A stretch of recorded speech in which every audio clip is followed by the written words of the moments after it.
Hello and welcome back to Von Milhausen Plays The First Tree.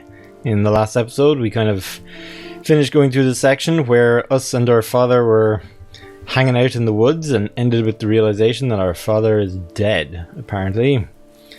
So we have been told by the narrator that in his dream world here there is only one single cub possibly remaining, our daughter, and that this is the green valley that is the entrance to where the first tree exists.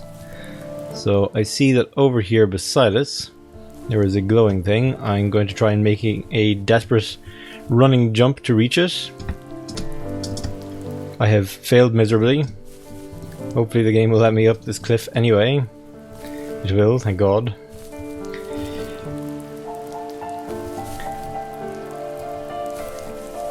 So let us get this glowing crystal. Ooh, more crystals. Do we want to go down there? I guess we do.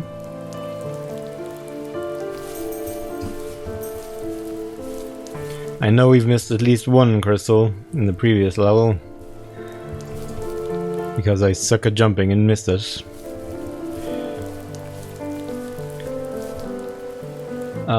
Is there gonna be a thing there? Doesn't look like it. If I jump over to there and make it, would I miss anything else? No. But I don't think I can make it over to there, even with anti-gravity fox physics. Nope. Okay, well, hopefully there wasn't anything important up there. Ooh! What's that? Seems like this... Is this water? I hear sudden noises, so I think... Yeah, I think this is supposed to be water. And those points of light that we were seeing were reflections of stars or something above us in the water. Let's just go with that.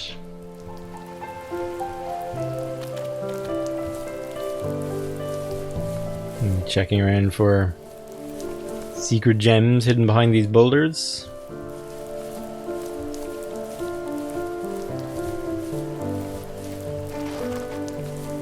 Not so far.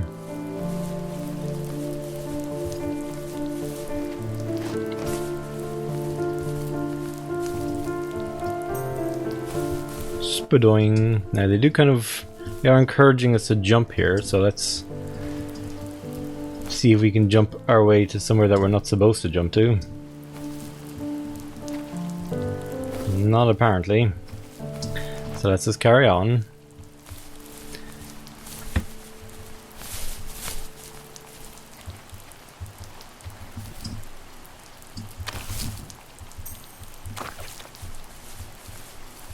It's very sudden here.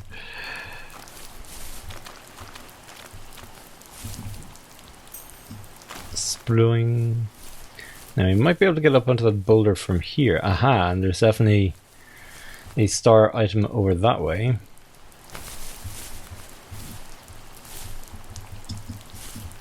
Come on. You can do a dream, Foxo. I believe in you. Okay, Dream Foxo can't go exactly that way, but maybe if we go along here, she can go up the spine of this ridge.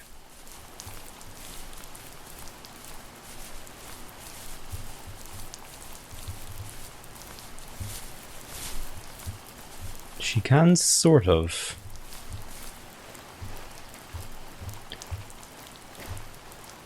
Okay. Now, I don't think there's actually anything to collect on top of that boulder, but we could potentially make it to the boulder from here. We could also potentially keep going up this way. There's definitely some kind of building up over there in the distance.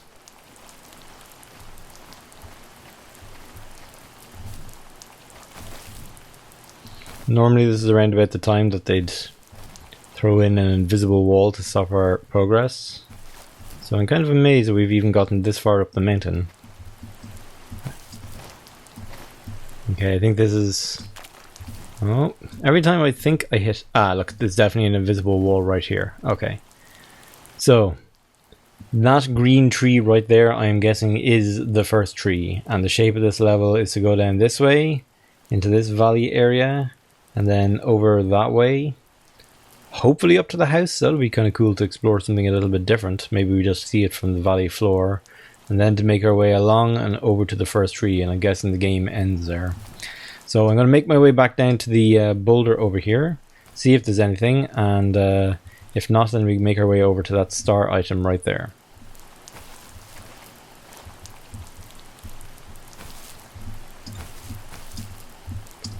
Uh-oh. I don't think we were ever supposed to get to the boulder. The thing I've been afraid of this entire game, I believe, has just happened. We have gotten to a point where the fox is not able to move and I'm pinched between a rock and a hard place, as it were. Yes, I believe Dream Foxo is now stuck. I can turn in this area, but I can't climb my way out, I think. Or, oh, come on. Nearly there, just make your way up a little bit more, Foxo.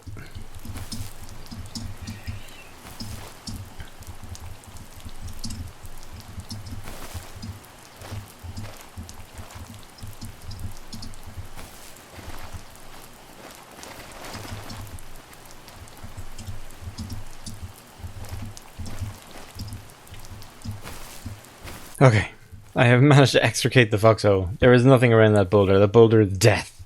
If you were playing this game, avoid that boulder. There is no reward, there is only punishment. So, let us go up here to the left and we'll get the star item for our next bit of narration. Oh, come on, Foxo, you can make that slope. It's not so tough.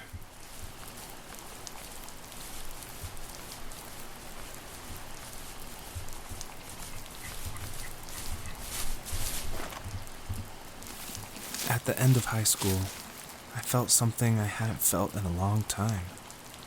Drive. I looked into the best architecture schools on the West Coast, then got a dose of reality when looking at other students' portfolios and the high cost of tuition. I still wanted to be something, to be the next Alvaro Siza, and to make those thousands of sketches worth something in my grand history. But now even an internship sounds impossible. Siza helped me understand how essential emotion is in architecture, and he also said light is the real composer of space.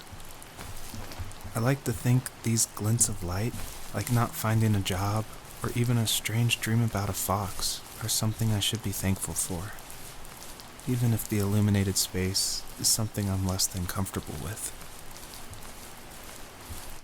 So maybe Joseph is a still quite young, unemployed architect or apprentice or something. And it sounds like the last area that we went to was still kind of high school era, so he's probably in his late teens.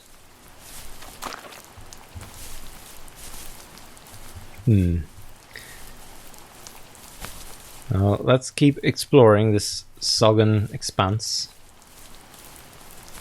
Looks like there's something over here. I'm kind of wary now about falling into slopey death pits, just in case I can't extricate myself.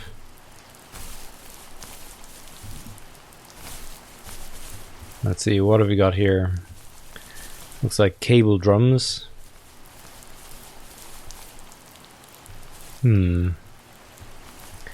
Not sure what part of the story they fit into, and that's not a thing, that's just a bit of shiny terrain.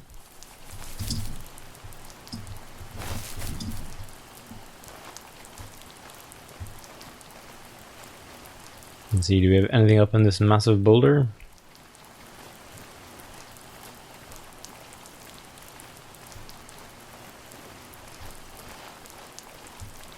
To be honest, it doesn't look like it. Let's see if there's anything hiding under it. There isn't. I didn't really see anything standing out from on top of it. Like this dark terrain, you think will be something that will make it very easy to spot any glowing crystals, but I don't see any. I wonder if I could climb up to that house. If they don't let us walk there naturally, then maybe abusing the terrain might be another way to go. Something to bear in mind. Let's go down here and have a look at this boulder, and then I guess we finish out the left spur of the valley there and then make our way around to the right to get that star item. Let's check around this boulder to see if there's anything hidden around it.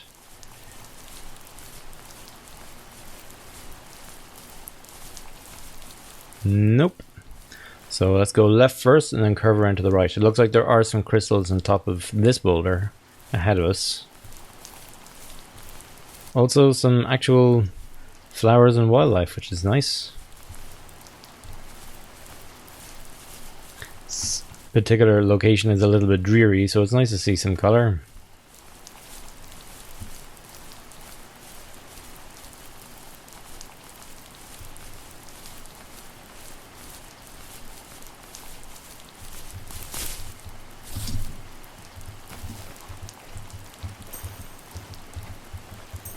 Crystals. Okay.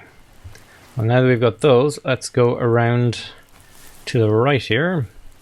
And we've got the next star item.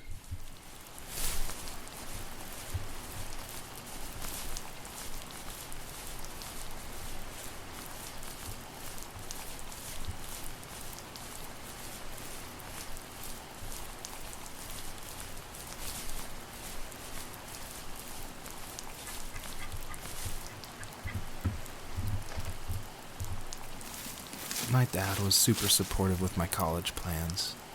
To a point. Things were okay until this terrible accident happened. I guess a forklift flipped over due to a bad axle, and it crushed one of the workers there. My dad didn't eat for days, even though he wasn't directly involved. It devastated him. Not only did it hurt the business, but it just freaked him out. He would talk in his sleep, muttering things about firing people and saying sorry. One fateful day he approached me, said that since my school search wasn't going well, I should finally be a man and take over the family business. He said one day he was going to die, and that all of his work, sacrifice, and even that man's life would be wasted in vain. I just lost it. Teenage me just exploded at the thought. I screwed up. I said things I shouldn't have. He was having a crisis, and I pretty much spit in his face.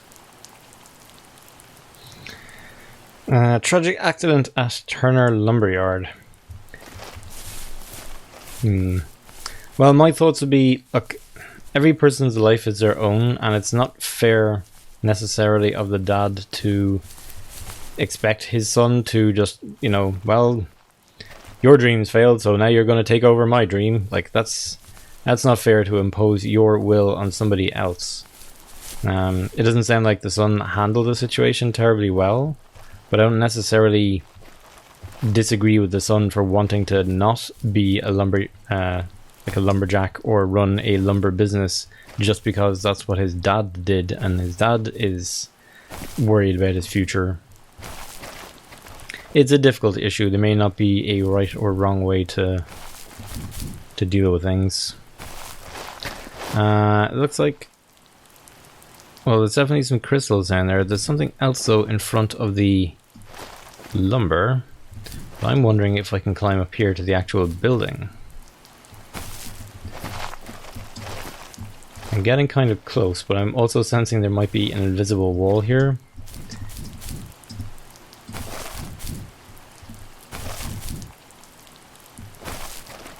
There's probably a really easy way to walk up to the building on the far side, and I'm just being needlessly awkward here.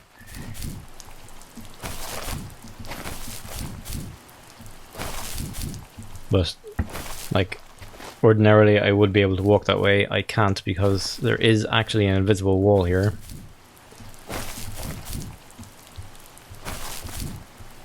So I guess this is as close to the lumberyard as you're going to actually get in the game. I suppose it's just really here to loom over the landscape as being, you know, family duty and obligation. Bum bum bum.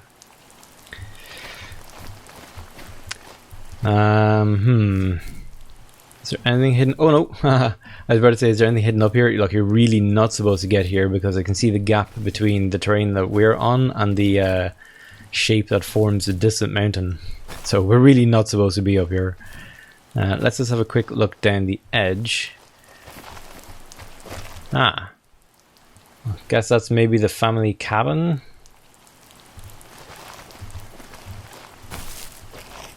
There's another invisible wall here. Okay, and there's some glowing crystals in front of the cabin, so we're definitely going to get there. So let's head down to the lumber and check out this, and then we head to the cabin, and then we make our way back through the trees and go over to the first tree, I suppose.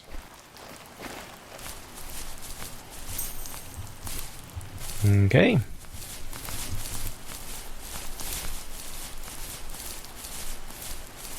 So what's this that I was seeing?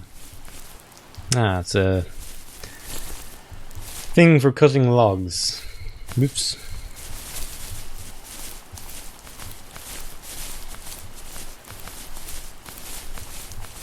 I wonder. Wouldn't be anything hidden up on top of the logs, would there? Oops. Nope. Nothing, and doesn't look like there's anything there. Okay. Then let's head through the woods to the cabin. Keeping an eye out if we can to see if there's anything else that might be hidden on the ground in the woods.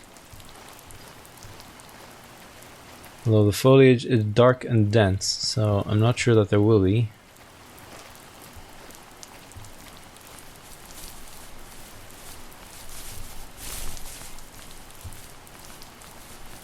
Okay, well here's the cabin.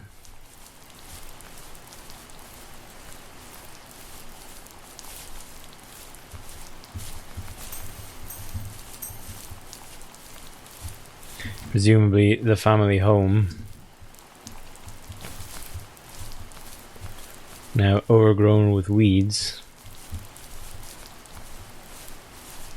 I guess symbolism for the fact that the family is now fracturing and splitting, disagreement between father and son, and impending death of said father.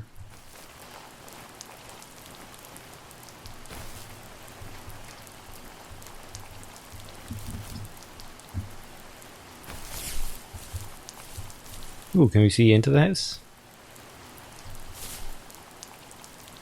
A little bit. Doesn't look like there's anything actually in there. Okay, well that's interesting. So let's make our way back through the woods, and then we curve around to the right to presumably the first tree. This particular rain sound effect that he's used doesn't feel like rain on grass to me. Not entirely sure what kind of surface it's rain falling on, but it sounds something firmer than grass.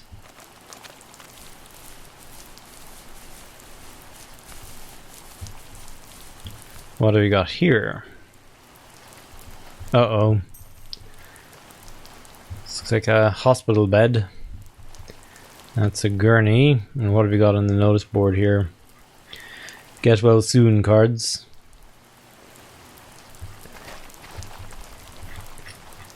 I guess Dad didn't die in a sudden accident. I'm guessing he fell ill.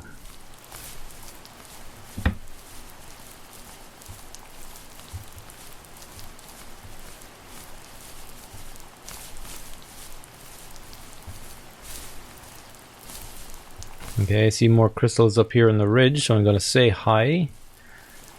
I don't see anything particularly glinting at me from down through the trees. And from up here we don't really get any of the ground cover, which makes it a little bit easier to see if there's any objects down there, and I don't.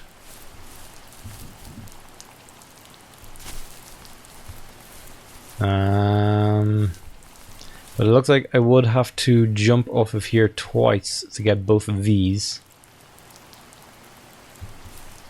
And we could either go left or go right up to the first tree. Obviously this valley, I'm guessing that's the final way to go because there's some crystals there. So I'm kind of curious then about exploring over that way. So let me jump and get one of these. Oh, can I go straight back up here? I can. Phew, I was afraid I was going to have to walk the whole way around to get back up here to jump the second time. And let's have a bit of a look this way before we take the way that I think they want us to go. Okay, look, there's definitely crystals over there. Oh, that's an ambulance. Sure, let's just go along this way. We'll take a peek over this ridge, and then we'll go back down to the ambulance. Oh, there's crystals here too. What's this? Is that a forklift? Okay, we have a forklift. It's kind of battered and crushed. I wonder if maybe there was an accident and Dad did not recover. Oh, invisible wall. So we don't go that way. Let's head over to the ambulance and have a look.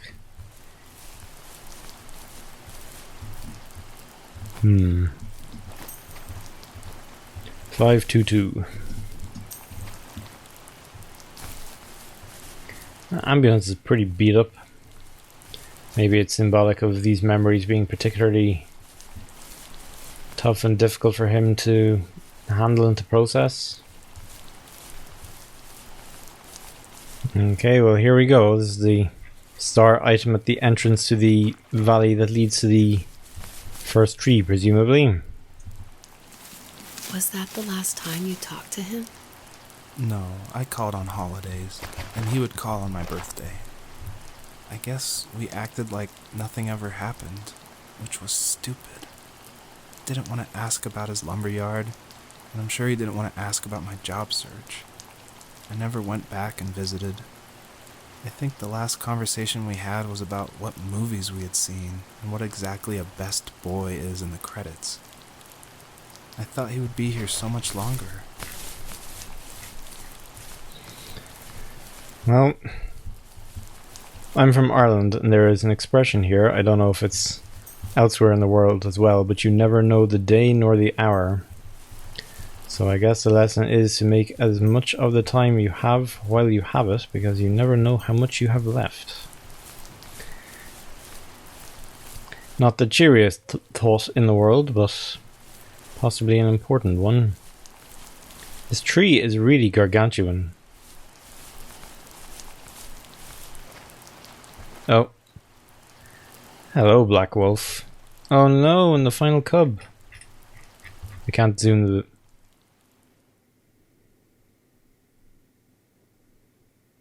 In the distance, the first tree illuminated the wasteland. She couldn't go home anymore. She did the only thing she was capable of. Moving forward. My dad died alone in the middle of the wilderness. I should have been talking to him more. I should have done a lot of things differently.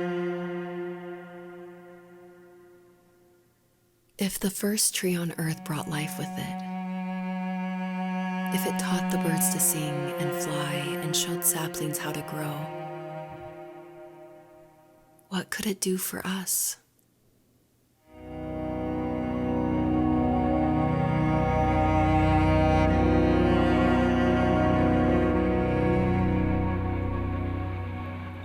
Her head is bowed in sadness.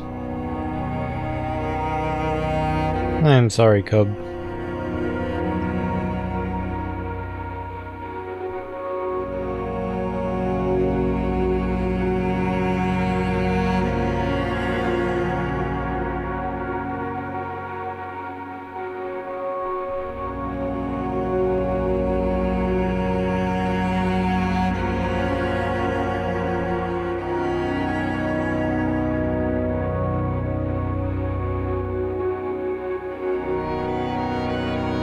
Before you ask, no, I cannot move any quicker than the game is letting me move right now. I am controlling the fox. I presume the thing we need to do is to walk towards the first tree.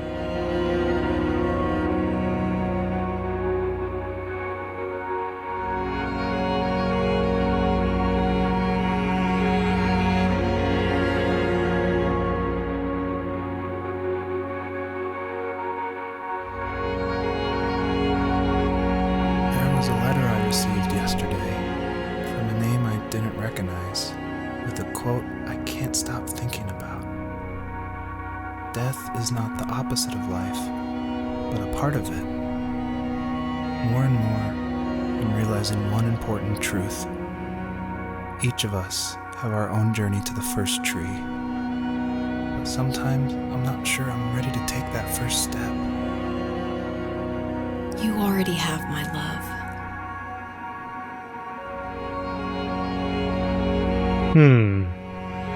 Okay, now maybe my interpretation is off, but I was thinking that the first tree was a symbol for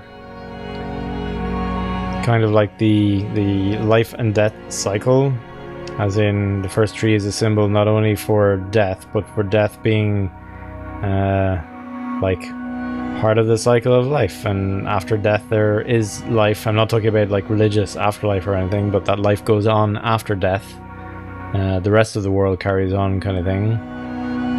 So him taking his first step towards the first tree, I'm not really sure what that would mean in terms of that particular interpretation.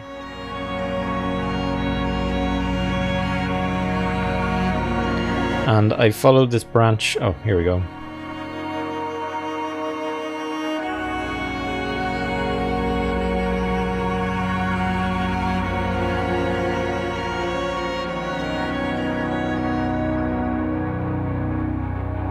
The first tree awakens and gently asks if there is one last message the fox wants to tell her children. She replies back and says, "Oh boy. I did my best." I suppose, and I guess the number of stars you collect is the number of letters you can write. So I'm not really making use of my stars here. 139, I wonder what that's out of. If it's 140, I will be furious with myself. If it's 150, I didn't do too badly.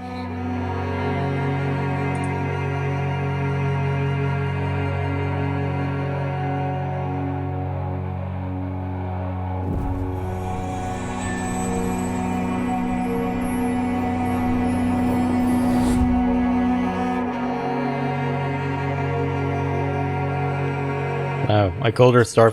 Was over, but I have no idea. It was only a dream, a distraction from tomorrow. I don't think dreams normally bring back to memory so many important feelings. Maybe it was just a dream, but it was also a gift. Yeah, I suppose. But tomorrow we're getting on a plane to the last place on Earth I want to be. The only person that would have made the trip worth it is gone. You're going to see him and be with him one last time before you say goodbye. I have one last quote for you by Emerson, sealed in an imaginary letter from me to you. It is the secret of the world that all things subsist and do not die, but only retire a little from sight and afterward return again. Go to sleep, my love. We have a big day tomorrow, but I'll be there with you every step of the way. Thank you. Thanks for listening. Good night, Rachel. Good night, Joseph.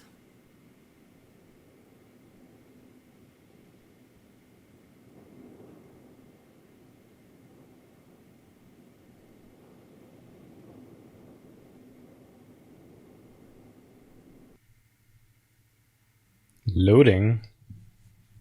I was going to say I accidentally called her Star Fox earlier on. That's a different franchise. But when she poof went to a different dimension, I guess she really did become Star Fox.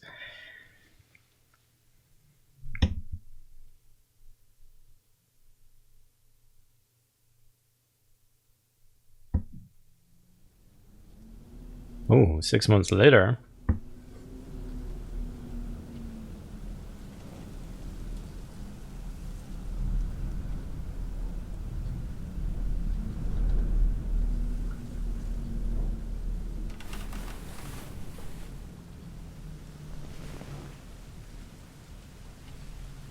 Wow, well, this is unexpected.